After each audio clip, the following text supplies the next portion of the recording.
8절을 계속 봤는데요. 8절부터 10절까지 함께 보도록 하겠습니다. 함께 읽겠습니다. 우리는 낮에 속하였으니 정신을 차리고 믿음과 사랑에 호심경을 놓치고 구원의 소망의 투구를 쓰자. 하나님의 우리를 세우심은 노하심에 이르게 하심이 아니요 오직 우리 주 예수 그리스도로 말미암아 구원을 받게 하심이라. 예수께서 우리를 위하여 죽으사 우리로 하여금 깨어있든지 자든지 자기와 함께 살게 하려 하셨느니라. 아멘.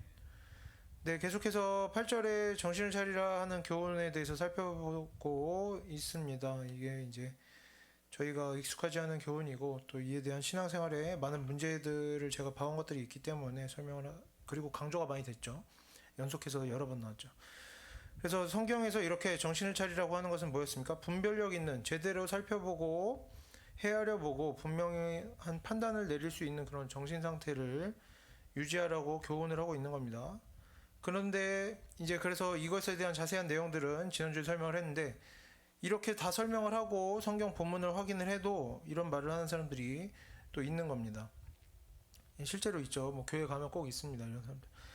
아니다, 나는 그렇지 않다. 나는 하나님께서, 자기가 경험한 건 다르다는 거죠. 하나님께서 마음 주시면 눈 딱 감고 했다. 따지지 않고 난 순종하는 사람이다. 그렇게 살았고 잘 됐다. 막 일들이 잘 됐다. 뭐 사업에 성공했거나 뭐 선교지에 가서 뭔가 이루어냈거나 막 이러면 또 이런 뭐 하나님의 말씀이 이렇게 나왔다고 설명하는 것으로 그 마음을 꺾을 수가 없죠. 설득할 수가 없습니다. 뭐 이런 사람들은 내가 맞다고 생각한다. 그리고 앞으로도 그렇게 살 것이다. 뭐 그럴 수도 있는 겁니다. 심지어 개인적인 성향에서만 이런 고백이 있는 게 아니라 다른 성도들하고 대화할 때도 이런 얘기를 하고, 간증할 때도 막 나와서 이런, 막 사람들 많은데 나와서 이런 간증도 하고, 그냥 해라 막 이런 간증들. 그리고 설교 중에도 심지어 이런 내용들을 말하는 사람들이 분명히 있습니다. 그리고 그걸 듣는 성도들도 어떻게 반응합니까? 아, 정말 믿음이 좋다, 이런 식으로 반응을 하죠. 이런 경우들에 대해서도 우리가 좀 생각을 해봐야 된다는 겁니다. 좀 마음의 준비도 하고 대비도 하고, 하나님의 말씀과 다른 이런 모습들이 나올 때 우리가 어떻게 좀 그것들을 받아들여야 하는가. 일단 기도하다가 뭔가 감동 오는 대로 했더니 다 잘 됐다, 다 잘 되더라, 우리가 그래서 무조건 순종해야 된다, 이런 것들은 이제 이미 뭔가 거짓말이거나 아니면 뭔가 잊어버린 겁니다. 한두 번은 그런 일들이 연속으로 있을 수 있죠. 하나님께서 마음 주셨다고 아무 생각 없이 그걸 해버려도, 그냥 해버려, 순종해 라고 해도 그것이 잘 되는 경우들도 있습니다. 몇 번씩, 한두 번 잘 될 수도 있고 연속으로 뭐 3, 4번, 5번 뭐 잘 될 수도 있습니다. 하지만 10번, 20번, 100번, 200번 그렇게 매번 그렇게 살아왔는데도 다 잘 됐다고 하는 것은 이제 뭔가 앞에 나와서 좋은 이야기만 하려고 한다던가, 뭐 교회니까 좋은 얘기만 하려고 고의적으로 과장하고 거짓말을 하고 있거나 아니면 잊어버린 거죠. 그리고 실제로 이제 많은 성도분들하고 신앙생활을 하다 보면 이런 것들에 대해 잊어버리는 경우들이 많습니다. 자신이 기도 응답을 받았다고 이렇게 해야겠다라고 했는데 일이 엉망으로 되면 나중에 다시 이야기를 합니까? 내가 기도해서 응답받아서 이런 주시는 마음으로 했는데 엉망으로 됐더라 하고 얘기하는 사람은 사실 없습니다. 부끄럽기도 하고 또 그런 일들은 뭐 잊어버리는 건지 어쨌든 그런 얘기를 하는 사람은 없죠, 사실. 기억에 문제가 생기는 일은 얼마든지 있을 수 있습니다. 내가 의도하지 않아도 잊어버릴 수 있어요. 우리가 사사로운 일들을 다 기억하지는 못하죠. 그리고 온갖 것들에 뭐 실패하는 경우들이 많은데 뭐 실패하고 내가 뭐 죄짓고 이런 것들을 다 기억하면서 살지는 않습니다. 성공한 것, 특히 대단한 성공은 잊을 수가 없죠. 막 마음에 감격이 있으니까 뭐 고의적으로 내가 성공한 것만 기억한다 이런 게 아니라 대부분 자신들의 성공은 기억하기가 쉽고 심리적으로, 실패하고 내가 죄짓고 이런 것들은 좀 잊어버리기가 쉬운 겁니다. 5살 때, 10살 때 뭔가 성공한 것도 죽기 전까지 반복하며 자랑하며 사는 것이 일반적인 사람의 모습인 것이죠. 내가 옛날에 잘 나간 얘기 하죠. 옛날에 실패한 얘기 합니까? 잘 안 하죠. 그런 겁니다. 얘기를 하기 싫기도 하고 잊어버리기도 하고 관심도 없는 거죠. 다만 우리 하나님을 믿는 성도들은 그냥 이렇게 넘어가자라는 식으로 가서는 안 되는 겁니다. 이건 우리의 생명이 달린 일이고 구원의 문제가 달린 일이라는 겁니다. 계속해서 불순종으로, 하나님의 말씀에 불순종하는, 맞지 않는 신앙생활을 하면서 구원받을 것을 기대하면 안 되는 겁니다. 우리 성도들은 잊어버릴 수는 있습니다. 잊어버릴 수 있어도 우리가 어떻게 살아야 됩니까? 교만함을 버려야 되는 거죠. 적어도 나에게 성공의 기억밖에 남아있지 않을지라도 어떻게 해야 됩니까? 나는 하나님 앞에서 언제나 부족하다라는 태도를 절대로 잃어버려서는 안 되는 겁니다. 언제나 겸손한 태도로 자신을 돌아봐야 하는 것입니다. 우리가 성공하고 실패한 것들을 기억하든 못하든 사실 그건 중요한 게 아니죠. 기억을 못할 수도 있고 하는데 뭐 사람으로서 부끄럽게 뭐 숨길 수도 있는 겁니다. 하지만 우리의 겸손한 태도를 잃어버려서는 안 되는 것이다. 그리고 실제로 뭐 교만한 상태가 아니어도 우리가 온갖 사사로운 일들까지 다 기도하면서 또 신앙생활을 잘 하다 보면 이런저런 어렵고 힘든 일들을 막 수없이 반복해서 감당하다 보면 기억하기가 어렵습니다. 왜? 내가 기도를 해놓고도 이후에 뭔가 잘 되거나 뭔가 실패했을 때 세세한 것들을 다 기도했기 때문에 그렇습니다. 내가 기도한 대로 되었다. 기도했던 대로 이루어지지 않았다. 뭐 절반 정도는 이루어졌더라. 우리가 이런 것들을 매번 따지면서 살아가는 것도 어렵고 사사로운 일들에 다 기도를 많이 하는 경우를 말하는 겁니다. 다 하나하나 기도대로 됐네 안 됐네 따지면서 살아가기도 어렵고 기억도 안 납니다.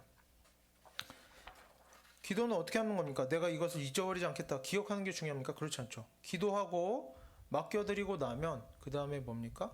우리는 하나님의 말씀에 순종하면서 내가 할 일을 하면 되는 겁니다. 기억하냐 마냐 그런 게 중요한 게 아니죠. 내가 기도한 대로 됐냐 안 됐냐 이런 것도 사실 중요한 게 아닙니다. 이미 다 기도로 맡겨드린 겁니다. 이렇게 됐으면 좋겠습니다. 하지만 이렇게 해주세요라는 기도보다 뭐가 좋습니까? 하나님 뜻대로. 예수님께서 어떻게 기도하셨습니까? 원하시는 것이 있지만 내 이 잔을 피하고 싶지만 어떻게? 모든 것은 하나님 뜻대로 되기를 원한다. 이런 기도를 하는 거죠. 이렇게 기도로 맡겨드린 다음에 하나님 말씀에 순종하면서 하는 겁니다. 내가 어떻게 기도했더라 하면서 생각하면서 사는 게 아니라 기도가 뭐 중요하겠습니까? 하나님 말씀이 중요하지. 기도 내용이 뭐가 중요하겠습니까? 하나님의 말씀에 순종하는 마음으로 성실하게 열심히 잘 살고 있으면 뭔가가 또 잘 되기도 하고 뭐 잘 안 되기도 합니다.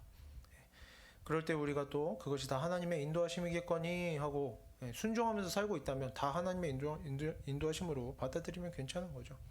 또 잘 안 되면 또 거기도 하나님의 인도하심이 있겠다, 하나님의 뜻이 있겠다 이러면서 지나가면 되는 것입니다. 그리고 온갖 사사로운 일들까지 기도하고 하나님의 말씀대로 살려고 항상 신경 쓰면서 살다 보면 기억이 안 나죠. 당연히 내가 어떤 일에 기도했을까, 어떤 일에 기도하지 않았나, 뭐 하나하나 기도했나 안 했나 기억 안 납니다. 그러니까 이것이 내가 지금 잘 됐거나 실패한 일이 내가 기도대로 된 것인지 기도한 대로 되지 않았는지 이런 것도 사실 기억이 나진 않죠. 하지만 문제는 뭡니까? 여기에 교만함이 더해질 때 문제라는 겁니다. 실패를 많이 한 것 같지 않은 느낌이 들면 내가 기도하고 응답받은 대로 하니 다 잘 되더라 하는 거짓말, 과장, 자랑이 섞인 그런 표현들이 나오기 시작하는 거죠. 그러면서 본인이 의도하지 않아도 하나님의 말씀과 반대되는 주장들을 다른 사람들 앞에서 하는 겁니다. 뭐 이런 것이 적그리스도가 아니면 무엇이겠습니까? 하나님의 말씀에 정반대되는 내용들을 사람들 앞에서 고백하고 진리인 양 이야기하는 것, 적그리스도가 아니면 뭐겠습니까? 하지만 우리가 하나님의 일, 선한 일을 할 때에는 어떻게 하는 것이 올바르겠습니까? 그 태도가 어때야 되겠습니까? 잘 되면 내가 기도를 했건 말건 그건 중요한 게 아닙니다. 하나님께 감사한 거죠. 하나님께 감사하면 되는 것입니다. 뭔가 잘 안 되면 뭔가 엉망이 됐으면 내가 기도를 안 했나? 이런 고민이 중요합니까? 그게 아닙니다. 내 자신을 돌아보는 거죠. 바로 뭐가 잘 안 되면 나에게 어떤 부족함이 있었길래 이렇게 됐을까?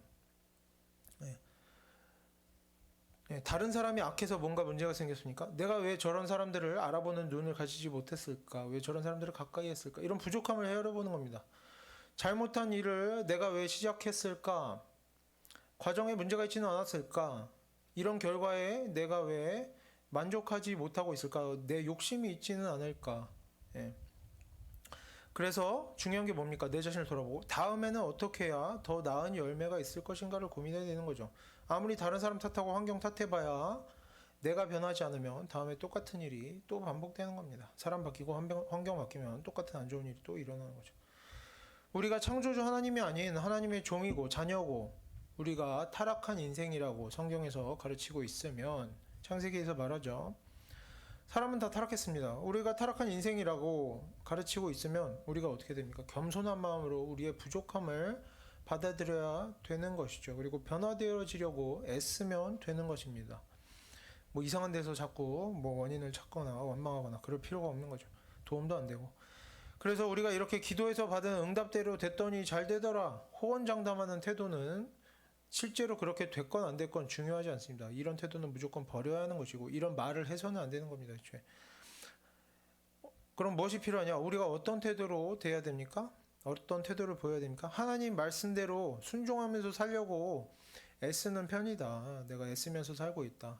하나님 말씀대로 살아보니까 하나님께서 좋은 일을 주시기도 하더라. 이런 식으로 뭐 내가 뭔가 이뤄냈다, 내가 기도하는 사람이다, 나 순종하는 사람이다, 나 기도 응답받는 사람이다 자랑하면서 범죄를 늘어놓는 것보다는 하나님 말씀에 순종해야 된다는 것, 하나님 말씀에 힘이 있고 능력이 있다는 것, 하나님 말씀에 순종하면서 사는 것이 중요하다라고 하는 고백들이 나타나야 한다는 거죠. 자신 스스로부터가 이 기록된 성경을 따라 살면서 주변 사람들에게도 하나님의 말씀과 힘과 능력을 강조하는 이런 신앙생활에 유익한 교훈을, 덕이 되는 교훈을 서로 고백하고 전하고 듣고 배우면서 신앙생활 하는 것이 좋겠습니다. 또 이렇게 기도 응답을 성경의 교훈보다 앞세우는 경우, 성경은 정신을 차리라고 했는데 나는 기도 응답 받아서 그냥 했어, 생각 안 해, 그랬더니 잘 되더라, 이런 자신의 개인적인 경험을 성경의 교훈보다 앞세우는 경우에는 또 이런 모습도 있을 수 있습니다. 조금만 생각해보면 실패한 일을 얼마든지 떠올릴 수 있는데, 가벼운 태도로, 교만함으로, 신앙생활이 목적이 아닌 거죠. 더 이상 자신이 뭔가 영적인 능력이 있는, 하나님과 소통을 하는 사람인 것처럼 자랑하고 싶은 겁니다. 과장하고 싶고, 실패한 일은 또 숨기고 거짓말하고 잊어버리고 부주의하게 자기 주장을 하는 것이거나, 뭐 실패해도 티가 별로 안 나는 일들도 있죠. 뭐 하나님께서 주시는 마음으로 했든지 내 마음대로 했든지 뭐 그런 게 사실 그럴 일이 아닌 일들, 그런 일들을 해왔기 때문에 기도하고 응답받을 때 이제 신앙생활에 어떤 유익한 일들을 해오지 않은 거죠. 그렇기 때문에 아무 생각 안 하고 그대로 했더니 다 잘 되더라 하는 식의 말을 할 수도 있는 것입니다. 실제 실천이 없는 거죠. 그냥 이렇게 마음 가는 대로 살아오다 보니까 별로 그렇게 부딪힐 일이 없다는 것. 뭐 이런 건 당연히 악한 일들이기 때문에 우리가 해서는 안 되고, 이런 내용들에 깊게 생각해 볼 필요는 없겠습니다. 이런 말들에 주의를 기울일 필요도 없는 거죠. 그런데 뭐 나는 이런 나쁜 내용들에는 전혀 해당이 안 되고, 진짜다, 기도하고 응답받은 내용에 절대 순종했다, 생각하고 따지지 않았다, 사람처럼 따지지 않고 세상 일처럼 따지지 않고 무조건 순종하니까 잘 되더라, 실제로 이런 일들이 나타났다고 스스로 느끼고 또 진정으로 고백하는 사람들에 대해서는 우리가 좀 이렇게 생각해 보면 좋겠습니다.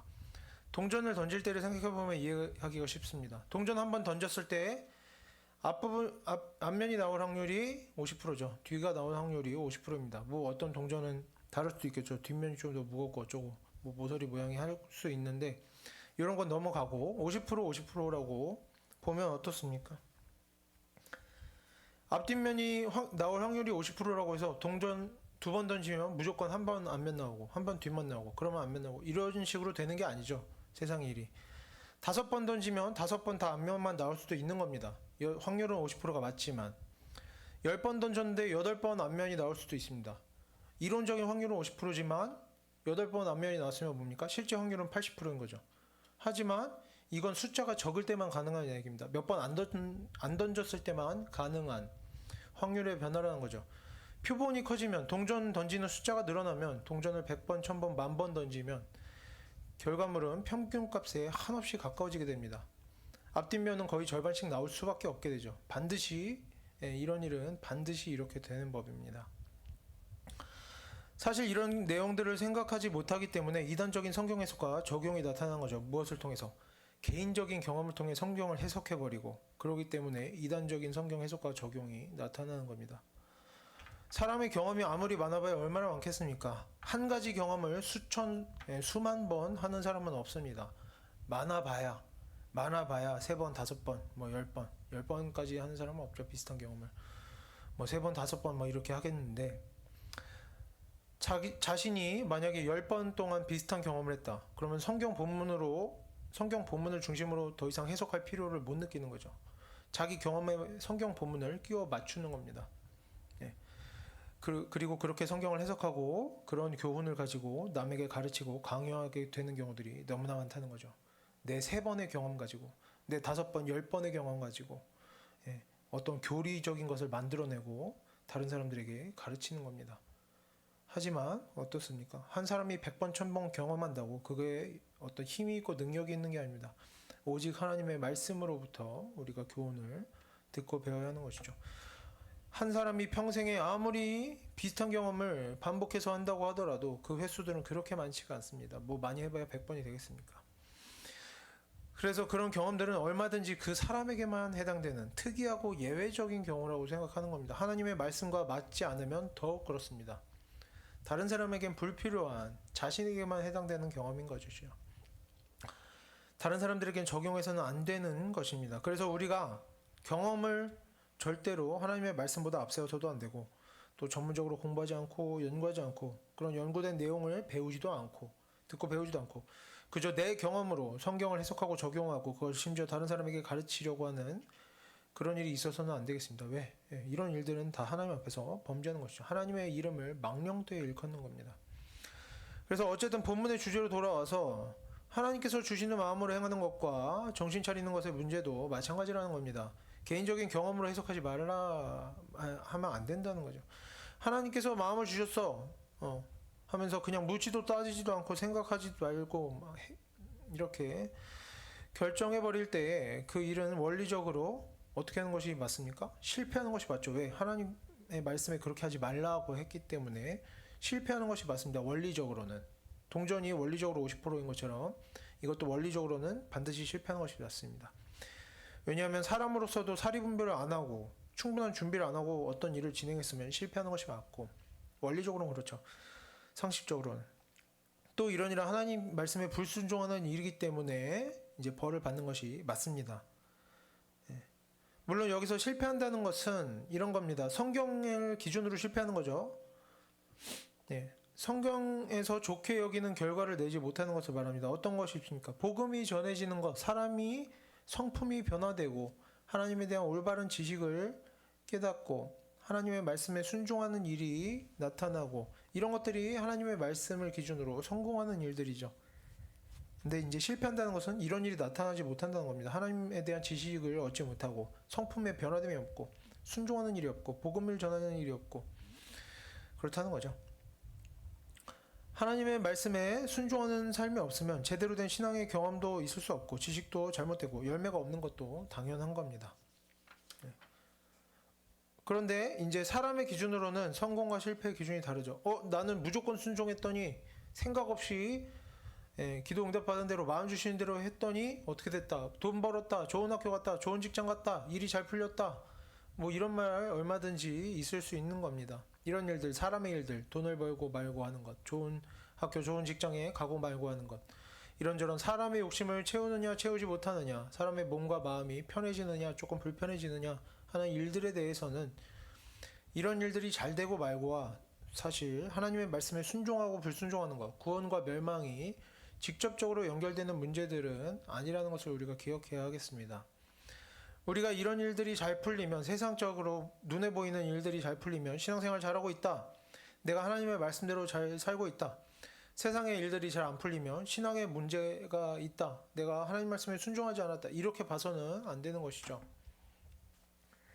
성경에서도 뭐라고 합니까? 이런 문제들에 대해 말하고 있습니다. 부자가 어떻습니까? 부자는 하나님께서 복 주신 거니까 무조건 천국 간다? 아니죠. 부자는 천국에 가기가 어렵다라고 나옵니다. 예수님께서도 이 땅에서 사실 때 어떻습니까? 신앙이 부유함과 세상적인 어떤 학력과 명성과 일치한다면 예수님께서는 어떤 모습이셔야 됐어요? 이 세상 최고 부자여야만 했던 거죠. 하지만 실제 어떻습니까? 그렇지 않았다는 겁니다. 집도 없이, 재산도 없이 그렇게 사신 겁니다. 물론 성경에서는 재산이 풍족한 것도 하나님께서 주시는 축복으로 말할 때도 있기 때문에 간단한 내용은 아닙니다. 이렇게 무조건 아니다 이렇게 할 수 있는 건 아니지만 오늘 주제와 별로 상관없는 내용이기 때문에 이 정도로만 정리하고, 이것들이 구원받았다는 표시가 아니라는 것, 이 정도만 확인을 하고 넘어가면 되겠고, 필요한 내용은 이제 다음에 관련된 주제가 나오면 보면 되겠습니다. 어쨌든 상식적으로 생각해봐도 그렇고 하나님 말씀에 대입해봐도 그렇고 분별 없이 행하는 것은 실패하는 것이 원리적으로 맞는 이야기입니다. 하지만 동전을 5번 던져도 앞면만 나올 때가 있습니다. 사람 인생도 무조건 원리대로 규칙대로 된다고 말할 수 없습니다. 규칙대로 되기만 하지는 않죠.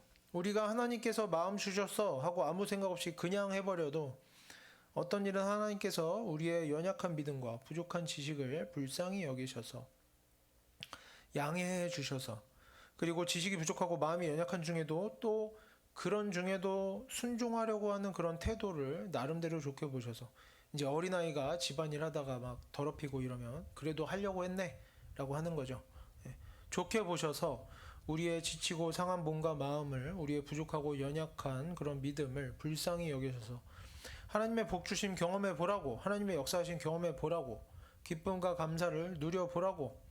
그래서 앞으로는 더 믿고 의지하며 하나님 말씀 더 잘 알고 시간이 지나면서 하나님 말씀에 제대로 순종하라고 우리에게 도움을 베푸실 때도 있다는 겁니다. 은혜를 베푸실 때도 있다는 거죠. 하면 안 되는 그런 태도로 신앙생활을 했는데도 잘 되는 일도 있다는 겁니다. 하나님께서 은혜를 베푸셔서. 그리고 또 어떤 일들은 어떻습니까? 그냥 뭐 이유 없이 뭐 잘 되는 일도 있습니다. 내가 바라는 대로 뭔가 되기도 합니다. 왜 이렇게 된 건지, 하나님의 뜻이 도대체 무엇인지 우리가 헤아리기 어려운 일들도 분명히 있습니다. 악한 자들이 돈 벌고 성공하듯이, 또 선한 자들이 고통받고 어려움에 처하듯이, 내가 실수하고 잘못하고 뭐가 뭔지 분간이 안 되는 중에도, 죄 짓는 중에도 어떤 일들은 잘 되는 경우들이 분명히 있습니다. 하지만 하나님께서 마음 주셨어, 기도응답 받았어, 그러니까 그냥 해버려, 더 이상 생각하지 마 하는 태도가 10번 되고 20번 되고 50번이 되고 100번이 되고 1000번이 되면, 10,000번이 되고 계속해서 반복되면 그 인생은 전체적으로 크게 봤을 때 어떤 인생이 되는 겁니까? 동전을 10,000번 던지면 50%로 수렴하는 겁니다. 하나님께 불순종하는 인생의 태도들이 반복되면 그 인생은 이제 순간순간을 봤을 때는 성공하는 모습도 얼마든지 있을 수 있지만, 길게 봤을 때는 결국에 누가 봐도 실패하는 인생, 누가 봐도 불순종하는 인생, 누가 봐도 소망 없는 자의 인생, 정신 차리지 못하고 취한 자의 인생, 갑작스럽게 피할 수 없는 멸망을 맞이하는 데살로니가전서에서 말하듯이 그런 인생이 될 수밖에 없다는 겁니다. 횟수가 늘어나면 반드시 원리 원칙대로 수렴해 가는 것이죠. 이것은 새롭고 놀라운 이야기가 아니라 제 지어내는 이야기가 아니죠. 성경 오늘 본문에 나오는 이야기입니다. 그리고 누가복음 14장을 보면 본문이 길기 때문에 내용을 다 읽진 않고 내용만 설명하도록 하겠습니다. 이런 내용이 나옵니다. 예수님께서 누가 예수님의 제자가 되느냐 하는 내용을 가르치시면서 설명을 하십니다. 공사하기 전에 그 비용을 계산하지 않으면 공사를 실패로 만들고 비웃음 당하는 것이다. 전쟁하기 전에는 병사의 숫자를 세어봐라. 그래서 우리 쪽 군사가 적으면 나가서 화친을 청해라. 싸우지 말고 헤아려 보고 준비를 해라라는 거죠. 마찬가지로 뭡니까? 제자가 되는 일도 마찬가지다. 예수 그리스도의 제자가 되는 일도 마찬가지다. 어떻게? 자기의 모든 소유를 버리는 자, 이렇게 준비를 마친 자, 그리고 계산이 끝난 자가 아니면 제자가 되지 못한다는 겁니다. 세상의 일도 그렇고 하나님의 일도 그렇다는 거죠. 예외는 없습니다. 뭐 이거는 이렇지만 저거는 저렇지. 우리는 자꾸 그런 걸 만들고 싶어 하지만 예수님께서는 절대로 그런 말을 하시지 않았다는 것.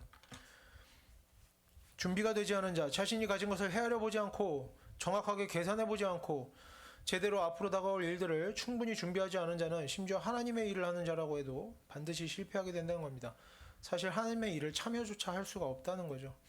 그래서 우리가 그냥 마음에 떠오른 대로, 감동받은 대로, 하나님께서 기도응답 주신 대로, 어떤 느낌 주신 대로 아무 생각 없이 무조건적 순종, 이렇게 하니까 잘 되더라 하는 이야기들, 내가 아무것도 생각하지 않아도 되고, 왜 이런 것들이 매력적입니까? 내가 아무것도 생각하지 않아도 됩니다. 따져보지 않아도 되고, 헤아려보지 않아도 되고, 계산해보지 않아도 되고, 나의 실수와 나의 어리석음을 두려워하지 않아도 되는 것이죠. 내가 어리석어도 부족해도 하나님 말씀대로 하니까 무조건 잘 돼야 돼. 희망적입니다. 왠지 하나님께서 내가 그냥 아무 생각 없이 순종하면 하나님께서 다 책임져 주실 것 같고, 처음부터 끝까지 순종하는 것이니까 내가 신앙생활에서 어떤 공적을 세운 선한 일을 한 것 같고, 또 시키는 대로 했으니까 막 엄청난 성공을 할 것 같고, 나의 은밀한 곳에 있는 세상적인 욕심들까지 채워질 것 같고 하는, 우리가 이제는 이런 하나님의 말씀인 성경에서 말하는 내용과 상관없는 이러한 신앙생활의 모든 태도들을 전부 버려야 한다는 것입니다. 그리고 우리가 어떻게 살아야 됩니까? 이제는 하나님의 말씀에 순종하면서 살아야 되죠. 어떻게? 항상 어떤 응답을 받든지 못 받든지, 어떤 마음을 주시든지 안 주시든지 우리가 이것저것 알아보고 확인해보고 살펴보고 개선해보고 성경 본문을 또 하나하나 공부하고 배워가면서 정확하게 그 내용을 파악해가면서 우리가 그렇게 공부하고 경험한 지식들을 가지고 매일매일 내 자신의 연약함과 부족함을 실감하면서 내가 아는 선에서 내 능력 안에서 올바른 것과 잘못된 것을 구분해야 되는 겁니다. 선한 것과 악한 것을 분별하고 우리가 스스로 좋아 보이는 것을 판단을 내리고 결정하고 끝까지 또 그것을 책임을 질 줄 아는 그런 성실한 인생을 살아가게 되기를 바랍니다. 그리고 우리 하나님의 자녀들이 그렇게 자신의 인생을 성실하게 살아가기로 결단하고 마음먹고 자기 욕심이 저절로 채워지기를 바라는 그런 분에 넘치는 욕심들을 버리고 우리가 하나님 앞에서 언제나 이렇게 겸손하고 정직한 마음으로 하나님의 일들, 조금 수고스럽고 어려운 일들까지 우리가 책임감 있게 잘 감당하면서 살아갈 때 때로는 성공할 때도 있고 실패할 때도 있겠지만 우리가 스스로 잘 감당하며 살아갈 때 하나님께서 우리의 모든 수고와 성공과 실패가 아니라 우리의 모든 수고와 그런 마음 상태와 우리의 정직하고 선한 마음을 알아주시고 또 결국에는 열매가 있게 하실 것이라는 것, 우리를 구원의 길로 반드시 인도해 주실 것임을 우리가 믿었으면 좋겠습니다. 그래서 이제 우리가 이렇게 데살로니가의 성도들은 왜 소망 없는 자들과 같은 모습을 보였는가에 대해서 살펴봤습니다. 왜였습니까? 지식이 부족했고 두 번째로 분별력이 없는 상태에 있었기 때문에 소망 없는 자들과 같은 모습을 보였다라고 확인을 했습니다. 데살로니가의 성도들은 죽은 자들에 대해서 슬퍼했고 그런 슬퍼하는 일 때문에 사도 바울에게 이렇게 소망 없는 자들 같은 모습이다 권면을 들어야 했지만 그들의 문제는 뭐라고 했습니까? 슬퍼하지 말아야 했었는데 슬퍼했다? 이게 아니었죠. 하나님을 믿는 사람들도 슬퍼할 수 있습니다. 믿지 않는 사람들도 그리고 어떻습니까? 사람이 죽으면 슬퍼합니다. 하지만 하나님의 자녀들이 하나님을 믿는다고 하는 사람들이 지식이 잘못되었고 분별력을 잃어버린 상태라면 슬퍼하는 일에도 어떻다? 잘못된 슬픔이 있고 그런 잘못된 슬픔은 죄가 되고 하나님의 말씀에 불순종하는 일이 될 수 있다는 겁니다. 잘못된 슬픔이 있고 올바른 슬픔이 있다는 거죠. 다른 것도 마찬가지입니다. 이 잘못된 슬픔과 올바른 슬픔에 대해서는 전에 설명을 했기 때문에 넘어가고 이제 적용을 바로 해보면 다른 일도 마찬가지입니다. 선한 일을 한다, 우리가 선한 일을 한다, 신앙생활을 한다 이런 것도 마찬가지입니다. 우리 성도들이 누군가 배고픈 자에게 먹을 것을 줄 수도 있고 돈이 필요한 사람에게 돈을 나눠줄 수도 있습니다. 입을 옷을 갖다 줄 수도 있고 어떤 수고스러운 일을 내 힘을 써서 내 시간을 써서 도와줄 수도 있습니다. 하지만 세상 사람들도 그렇게 합니다. 믿음 없는 사람들도 때때로 항상 그러는 것은 아니지만 우리도 항상 그러는 것은 아니죠. 똑같습니다. 믿음 없는 사람들도 하나님 믿지 않는 사람들도 기부도 하고 서로 일도 도와주고 옷을 나누기도 하고 먹을 것을 나누기도 합니다. 서로 칭찬도 하고 좋은 대화도 나누죠. 믿음 없는 사람들도 공동체를 만들고 서로 친밀하게 어울립니다. 함께 노래하고 춤추고 식사합니다. 믿는 사람들도 믿지 않는 사람들도 다 가정을 이루고 먹고 살기 위해 일을 하고 피곤하면 쉬고 눕고 또 놀고 싶을 때는 여행 다니면서 놀기도 합니다. 다를 바 없다는 거죠.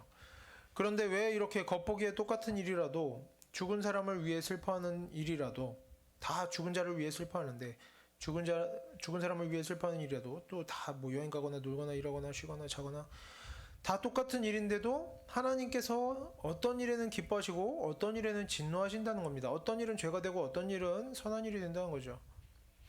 왜 이런 일이 생기는가? 왜 어떤 일은 하나님 말씀에 순종하는 일이 되고 왜 어떤 일은 하나님 말씀에 불순종하는 죄가 되는가? 심지어 똑같은 일인데도 겉보기에는 바로 이런 차이를 만들어내는 것이 뭐다? 이 두 가지다라는 거죠. 하나님의 말씀에 대한 올바른 지식과 우리의 올바른 정신상태. 어떤 정신상태? 맑은 정신으로 올바른 지식으로 좋고 나쁜 것을 스스로 분별하려고 애쓰는 상태, 계산하고 따져보고 헤아려보고 분별하는 상태, 선하고 악한 것을 분별해내는 상태, 이런 정신 상태와 하나님에 대한 올바른 지식, 이 두 가지가 어떤 일을 할 때 그것이 선한 일인가 악한 일인가를 나눈다는 것입니다. 그래서 우리가 이제는 사람의 기준이 아닌 내 눈에 어떻게 보이느냐 하는 기준이 아니라 하나님의 기준으로 세상을 분별하고 내 자신을 분별하고 살아가게 되기를 바랍니다. 내가 착해 보이는 일, 좋은 일 한다고, 내 마음에 좋은 일 한다고, 아픈 사람, 죽은 사람을 위해서 눈물을 흘린다고, 나 정말 이렇게 공감도 잘하고, 눈물도 많이 흘리고, 잘 울고, 다른 사람을 위해서 정말 슬퍼하는 내 선한 모습. 이런 마음이 든다고 하나님께 칭찬받고 구원받고 천국 가는 것이 아니라는 겁니다. 심지어 주변 사람들이 내 그런 모습을 보고 칭찬한다고 우리가 구원받고 천국 가는 게 아니라는 거예요. 그저 돈 받고 일하고 또 집안일하고 여행 다닌다고 그것이 죄짓고 세속적이고 구원에서 멀어지는 일이 아니라는 겁니다. 우리가 이것을 기억했으면 좋겠습니다. 어떤 일을 하냐가 우리의 구원과 멸망을 결정하는 것이 아니다. 우리의 신앙 상태를 결정하지 않는다는 겁니다. 내가 죽은 사람을 위해 많이 울었다? 이런 것이 우리의 신앙 상태를 보여주지 않는다는 겁니다. 그래서 우리가 이제는 뭔가 좋은 일, 있어 보이는 일, 이런 남들이 칭찬해주는 일, 좋게 보이는 일들을 하면서 우리가 그런 마음을 갖지 않았으면 좋겠습니다. 그런 마음으로부터 벗어났으면 좋겠습니다. 불교처럼 마치 업보를 청산하고 공로를 쌓으려고 하거나 이렇게 좋은 일 하니까 내 나쁜 거 없어졌을 거야. 나 구원받을 거야. 이런 마음 버려야겠죠. 세상 사람들처럼 또 겉보기에 그럴듯한 뭔가를 해서 하나님께 인정받으려고 세상의 사람들에게 인정받으려고 하는 그런 일들을 우리가 버렸으면 좋겠습니다. 우리가 이제는 좀 준비된 성도의 모습을 갖추어 나가기를 바랍니다. 우리가 어떤 일을 하고 어떤 모양으로 살아가든지 언제나 뭐가 중요하다. 하나님을 제대로 알고 또 듣고 배우고 올바른 지식을 깨닫는 일에 힘을 써야 하는 것이고 또 이런 지식을 가지고 언제나 정신을 차리고 있어야 된다는 겁니다. 내가 배운 지식으로 주변을 살펴보고 헤아려보고 계산해보고 생각해보고 고민하고 분별하고 선택하고 자신의 선택과 분별에 끝까지 책임을 지는 우리가 이런 하나님의 말씀에 합당한 모습으로 살아가는 하나님의 자녀들이 되기를 바랍니다. 다음으로 9절을 넘어가서 9절을 함께 읽어보겠습니다.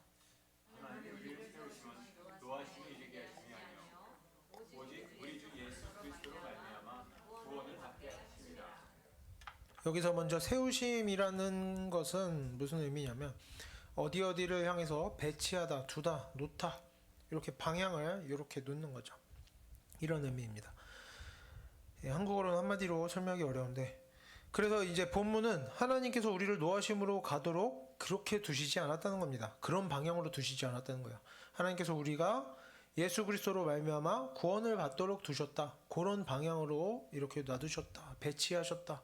이런 해석을 할 수가 있겠죠. 지금 이 본문은 우리 성도들이랑 하나님의 노하심이 우리 성도들이랑 아무 상관이 없다는 식으로 어떤 무조건적인 구원 같은 구원의 확신 같은 것을 설명하고 있다고 보는 경우들도 생길 수가 있습니다. 그런 느낌을 받을 수 있죠. 그럴 수 있습니다. 그런데 왜 이런 표현을 썼는가? 그 배경을 생각해야 됩니다. 성경을 그냥 이렇게 그냥 눈에 보이는 대로 해석하면 안 되는 겁니다. 여기서 우리라는 것이 누굽니까? 모든 세상 사람들입니까? 온 세상 사람들 아니죠. 하나님 믿는 모든 사람들입니까? 아닙니다. 데살로니가의 성도들을 말한다고 볼 수가 있는 겁니다. 데살로니가의 성도들은 어떤 사람입니까? 8절에서 설명하면서 다뤘듯이 그리고 앞에 나오죠. 데살로니가 전서 앞에 나옵니다. 뭐라고? 믿음이 있다. 사랑도 있었다. 어느 정도로 그 믿음과 사랑이 주변에 소문이 나고 좋게 소문이 나고 모범이 될 정도다 했습니다. 그래서 이렇게 소문이 날 정도로 신앙생활을 잘하고 있는 데살로니가 성도들에게 뭐라고 하는 겁니까? 노하심에 이르게 하심이 아니다. 너희들은 하나님의 진노함으로 가는 사람들이 아니다. 방향이 다르다는 거죠. 그래서 사도 바울이 지금 노하심과 심판에 대해서 자세하게 설명하지 않습니다. 뭐 노하심이 뭐냐, 뭐 얼마나 큰 노하심이냐, 뭐 설명하지 않습니다. 왜? 이들에게 해당되는 이야기가 아니기 때문입니다. 죄의 더러움과 심판의 두려움을 깨닫게 하려고 교훈하는 그런 내용이 나오지 않는 거죠. 왜? 그런 말을 하려는 게 아닌 겁니다. 구원에 대한 희망적인 내용에 초점이 맞춰져 있는 것이죠. 지금 데살로니가의 성도들이 그런 부분에 초점을 맞췄으면 좋겠다라고 하는 겁니다. 너희들이 믿음과 사랑이 그렇게 있으니 이제 좀 초점을 바꾸어봐라. 올바른 지식을 가지고 소망을 가지고 살아가라 라는 겁니다. 그래서 지금 우리 또 이런 식으로 적용을 해야 되는 거죠. 모든 사람에게가 아니라 우리 성도들 중에 또 하나님을 잘 믿고 또 서로 사랑하면서 말씀대로 잘 살고 있는 누구들이 데살로니가 성도들과 또 그런 성도들이 노하심을 향해 가고 있지 않다는 것. 구원을 받도록 되어 있다라는 것은 이제 믿음과 사랑에 더해서 지금까지 잘하고 있지만 여기서 멈춰서지 마라라는 겁니다. 너희가 잘 살고 있다. 하지만 그럼에도 멈춰서지 마라. 만족하지 마라. 내가 잘하고 있다고 자만하지 마라. 무엇을 해라? 소망에 대한 그리고 하나님에 대한 이런 추가적인 가르침을 올바른 지식들을 계속해서 듣고 배우고 깨달아야 한다. 그래서 앞에서 계속해서 교훈하는 내용처럼 무엇을 이루어가라. 올바른 지식을 갖추고 정신을 더 맑게 정신을 차리고 올바른 소망을 품는 데에 애를 써라 라는 겁니다. 지금 데살로니가의 성도들은 그런 것들이 되지 않아서 잘못된 죽음에 울고 있는 거죠. 데살로니가의 성도들은 믿음도 좋았고 사랑도 좋았지만 하나님을 믿는 사람이 죽었는데도 하나님에 대한 지식의 부족함 때문에 죽은 사람들이 그 죽음으로 인해서 심판의 날에 뭔가 안 좋은 일을 당할까봐 불이익을 당할까봐 걱정하며 슬퍼했습니다. 그래서 뭐라고 하는 겁니까? 9절에서 분명하게 우리 성도들은 노하심을 향해 가지 않는다. 구원받는다 라고 분명하게 말하는 것입니다. 하나님을 믿고 또 모범이 될 만한 사랑으로 살아가고 있다면 두려워할 필요가 없다는 거죠. 그런 것으로 걱정할 필요가 없다는 겁니다. 사소한 것들이 사소한 문제라는 거죠. 노하심을 걱정할 필요가 없다. 예수 그리스도를 통해서 받게 되는 구원을 기대하는 마음으로 살아가는 것이 올바른 소망이다 라는 겁니다. 하나님의 말씀대로 사는 사람들, 하나님의 말씀에 순종하는 자들에게는 소망을 바라봐야 할 그런 태도가, 소망을 바라보는 태도가 필요하다는 거죠. 하나님의 말씀에 순종하면서 살려고 애쓰지 않는 경우에는 이런 문제와 당연히 상관이 없습니다. 당연히 자기 죄로 인해 멸망하게 되겠죠. 하나님의 진노하심이 있게 되는 겁니다. 하지만 하나님을 잘 믿고 하나님 말씀에 순종하며 하나님과 사람을 사랑하며 살아가는 성도들도 하나님에 대한 지식이 부족하게 되면 그 지식의 부족함 때문에 불필요한 걱정, 근심, 슬픔, 두려움을 안고 살아가게 되는 겁니다. 안 그래, 그러면 안 되는데 전혀 쓸데없는 그런 마음들을 가지고 살아가게 되고 그로 인해서 내가 인정받지 못할까봐 걱정하는 마음들이 막 올라오고 두려움이 올라오고 하면 어떻게 됩니까? 내가 인정받지 못할까봐 두려워하는 사람이 자랑하고 거짓말하는 겁니다. 내 문제가 해결되지 않고 내 인생이 멸망으로 나아갈까봐 마음이 흔들리고 제대로 분별하지 못하고 결국에는 불필요한 걱정 근심으로 눈물을 흘리게 되는 것이죠. 그리고 결국에 이렇게 죄를 짓게 되는 것입니다. 그래서 우리가 이제는 그저 우리가 평생에 하나님의 말씀에 순종했다 이렇게 주장할 수 있는 사람은 없을 겁니다. 하지만 우리가 그런 순간은 있습니다. 요번 이런 일은 내가 하나님께 순종했다. 정말 하나님의 믿음, 올바른 믿음이었고 사람을 사랑하는 것이었고 그럴 때에도 우리가 어떻습니까? 자만해지지 말아라는 겁니다. 자만해지지 말고 어떻게 해라? 소망을 향해 나아가라. 하나님을 더 알아가고자 하나님에 대한 올바른 지식을 얻고자 노력하고 정신을 차리려고 애써라. 그런 흔들림이 없어야 된다. 계속해서 나아감이 있어야 되는 것이고 그래서 우리가 이제는 내가 하나님을 믿는다고 할 일 다 했다고 생각하지 말고 또 어떤 거 잘했다고 내가 막 신앙이 좋다 이렇게 생각하지 말고 또 하나님의 말씀을 순종하면서 서로 사랑하는 것도 물론 쉽지 않은 일인 겁니다. 잘한 일인 거죠. 이런 것들을 해냈으면. 하지만 거기에서 만족할 것이 아니라 믿음과 사랑에 더해서 우리 스스로가 언제나 하나님에 대한 올바른 지식을 갖추려고 애쓰고 건강한, 명확한, 맑은 마음과 태도로 살아가려고 그런 정신으로 살아가려고 노력할 수 있었으면 좋겠습니다. 우리가 그래서 지식이 바로 서면 우리가 그때 욕심과 죄의 습관으로부터 더욱 쉽게 벗어날 수 있게 될 것이고 그리고 우리가 그렇게 올바른 지식을 갖추고 올바른 마음으로 올바른 정신 상태로 선하고 악한 것을 분별하고 죄에서 멀어지면 오늘 본문에서 말하듯이 우리에게도 노하심과 심판과 멸망을 두려워하는 인생에서 벗어날 수 있는 그런 날이 분명히 올 것이라 생각합니다. 사람의 악한 분노와 욕심과 걱정, 근심에서 벗어나서 우리가 소망을 품고 나아가는 인생, 앞으로 다가올 날들을 기대하며 살아가는 인생, 노하심이 아닌 구원을 향해 나아가는 인생, 우리가 그렇게 올바른 지식과 올바른 정신으로 살아가는 그런 인생이 될 것이라고 믿습니다. 다음으로 10절을 함께 읽어보겠습니다. 예수께서 우리를 위하여 죽으사 우리를 위하여 깨어있든지 자든지 자기와 함께 하시느니라. 여기 10절에서 깨어있든지 자든지라는 것은 이제 전에 다뤘던 비유적인 내용들 중에서 지금 데살로니가 전서의 비유에는 깨어있고 자는 것에 대해서 두 가지 비유가 나왔습니다. 두 가지 다른 의미의 비유가 나왔죠. 여기서는 무슨 의미냐? 지식의 부족함에 대해서, 예. 깨어있는 자는 뭐 지식이 있고 자는 자는 지식이 없다, 뭐 이런 얘기를 했었죠. 비유라고. 근데 이것에 대해 말하는 것이 아니라 그 앞에서 나왔었죠. 죽은 자와 산 자에 대해 이야기하면서 자는 것이 죽음을 이야기한다고도 얘기했었습니다. 그런 다른 비유를 사용한 겁니다. 비슷한 이제 표현으로. 그래서 지금 10절에서는 죽음과 깨어있든지 자든지라는 것은 살아있든지 죽었든지 라는 표현입니다. 데살로니가의 성도들은 죽은 자들에 대해서 걱정하면서 슬퍼했는데 뭐라고 합니까? 사도 바울이 상관없다라는 거죠. 그런 슬픔은 잘못된 것이다. 깨어있든지 자든지. 예수님께서 다시 오시는 그날에 이미 죽어있는 사람이든지 아직 살아있는 사람이든지 다 어떻게 하셨다? 자기와 함께 살게 하려 하셨다. 모두 구원받을 수 있도록 하셨다는 겁니다. 그러니까 그런 거에 대해 슬퍼하지 말라는 거죠. 이렇게 사도 바울은 올바른 지식을 전하고 있는 겁니다. 지금 성도들의 어떤 잘못된 지식을 교정하고 있는 겁니다. 그래서 올바른 지식을 이렇게 전하는 것으로 성도들이 뭘 기대하고 있습니까? 성도들이 잘못된 슬픔에서 벗어나기를 원하고 있죠. 그래서 우리도 이러한 본문을 보면서 뭔가 많이 슬퍼하고 많이 눈물을 흘리고 그러면 신앙생활에 깊이 심취해 있는 것처럼 보이고 믿음이 좋아한 것처럼 보이고 뭐 많이 기뻐하면 신앙이 좋아 보인다거나 뭐 이런 눈에 보이는 모습으로 우리가 신앙의 수준을 판단하지 말자는 겁니다. 그런 것과 상관이 없음을 우리가 이해하자는 거예요. 또 이런 모양을 내려고 하면서 스스로도 판단할 때도 그렇지만 스스로도 이런 모양을 내려고 하면서 신앙생활하는 일이 없도록 했으면 좋겠다는 겁니다. 많이 기뻐하냐 적게 기뻐하냐 많이 눈물 흘리냐 적게 기뻐하냐 이거는 신앙생활하고 상관이 없는 겁니다. 심지어 좀 잘못될 수도 있죠. 이런 것으로 우리의 신앙을 어떻게 해보려고 하는 그런 일들이 없어야 하겠습니다. 슬픔도 어떻다? 올바른 슬픔이 있고 악한 슬픔이 있다. 이것이 중요하다는 거죠. 기쁨도 올바른 기쁨이 있고 악한 기쁨이 있는 겁니다. 모든 일이 마찬가지입니다. 성경을 보면 하나님께서 받으시는 예배와 심지어 예배도 그렇습니다. 받으시는 예배와 하나님께서 제발 그만뒀으면 좋겠다 싫어하시는 예배가 있고 또 기뻐 받으시는 예물과 싫어하시는 예물들에 대한 설명들이 반복해서 나옵니다.